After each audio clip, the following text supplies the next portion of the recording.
Okay students, so let's start with a new chapter, that is rational numbers.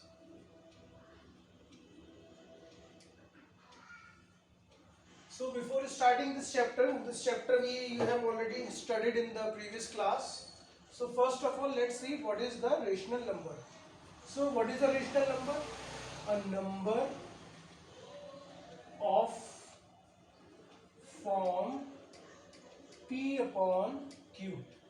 So a number should be of the form P upon Q, where P and Q belongs to integers. In the sets we represent integers by Z. We have already discussed in the chapter set.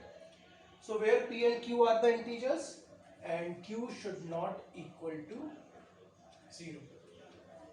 So this is what is a rational number is, a number of the form P upon Q where P and Q are integers and Q is not equals to 0. For example, 1 minus 1 by 2, 3 by 5, 11 by 19 and so on. So there are infinite number of rational numbers. That is why there is, if I talk about smallest rational number, so there is no smallest rational number and there is no largest rational number. Okay, always remember this. There is no largest rational number and there is no smallest rational number. Rather, all these rational numbers contains what? It contains all the integers. All the integers are known as rational numbers. Then natural numbers, all the whole numbers. So all the integers, all the whole numbers, all the natural numbers are known as rational numbers, but reverse is not true. Not every rational number is an integer. Okay, so this is the definition of rational number, a number of the form P upon Q, where P and Q are the integers and Q is not equals to 0. So every number in this form is known as the rational number.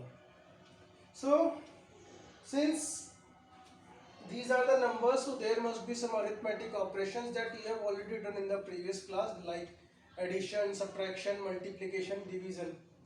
So let's have a review of these operations. First of all, let's discuss few properties. Okay, few properties of rational numbers we will discuss.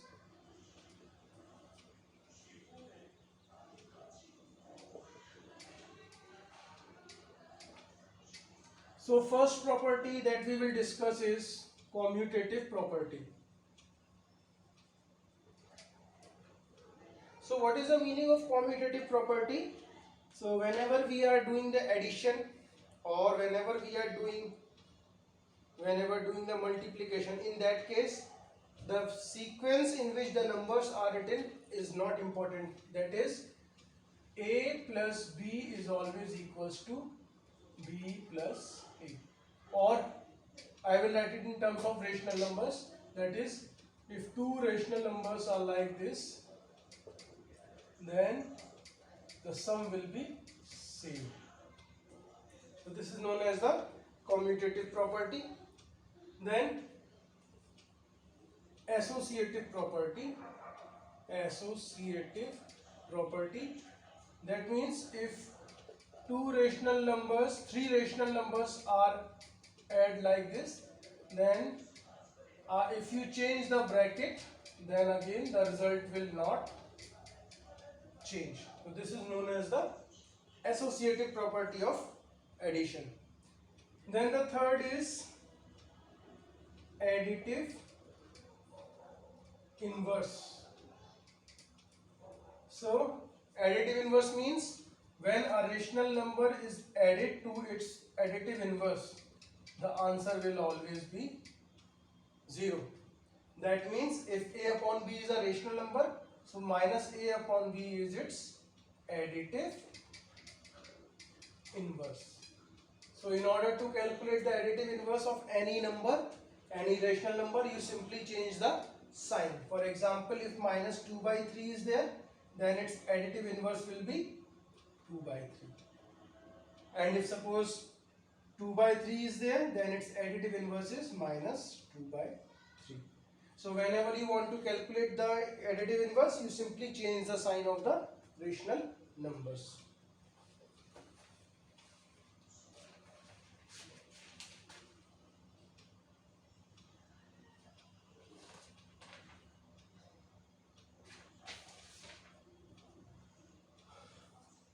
So these are the few properties of the rational number.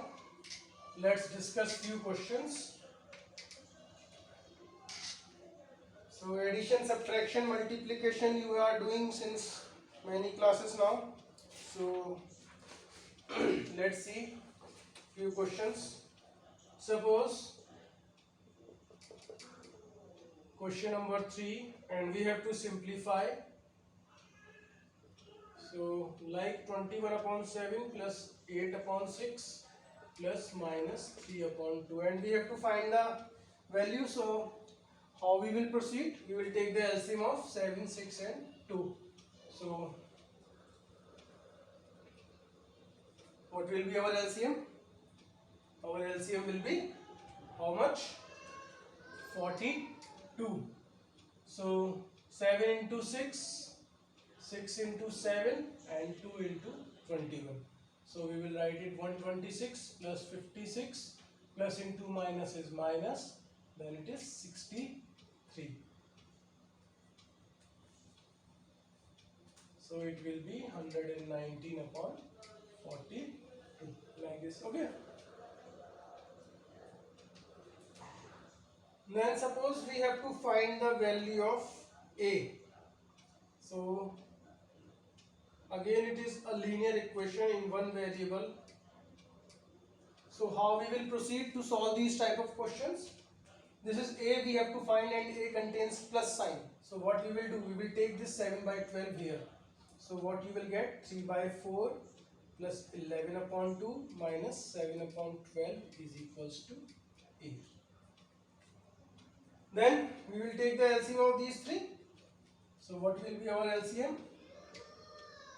LCM will be how much? 4, 2 and 12. LCM will be 12. So it is 4 into 3, 2 into 6, 12 into 1. So 9 plus 66 minus 7 is equals to A. Then 68 upon 12 is equals to A.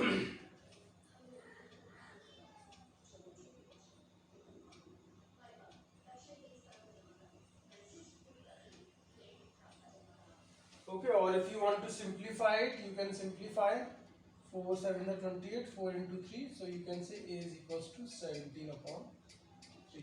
So in the simple linear equations, if you want to find the value of any unknown, then you simply put all the variables on one side and all the constants on one side.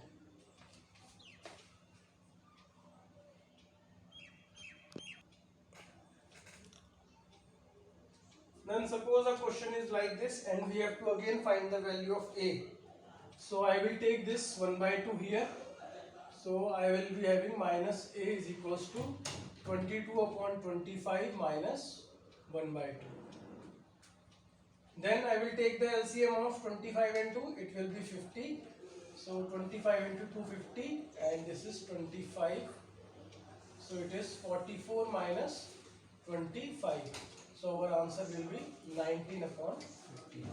But this is the value of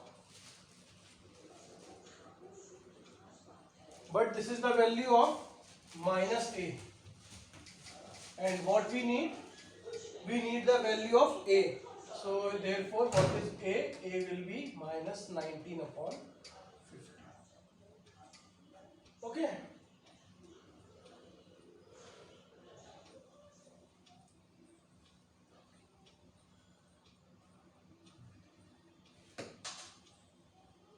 Then let's see one more question.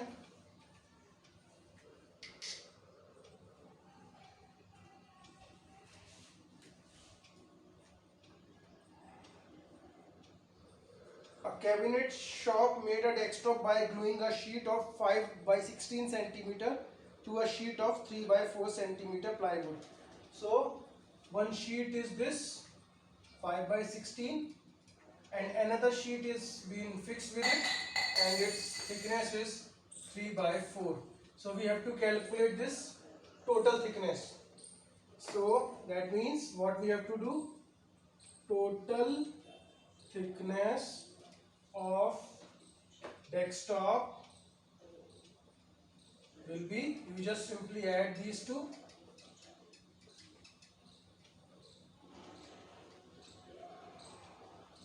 So total thickness is 17 upon 16 centimeter.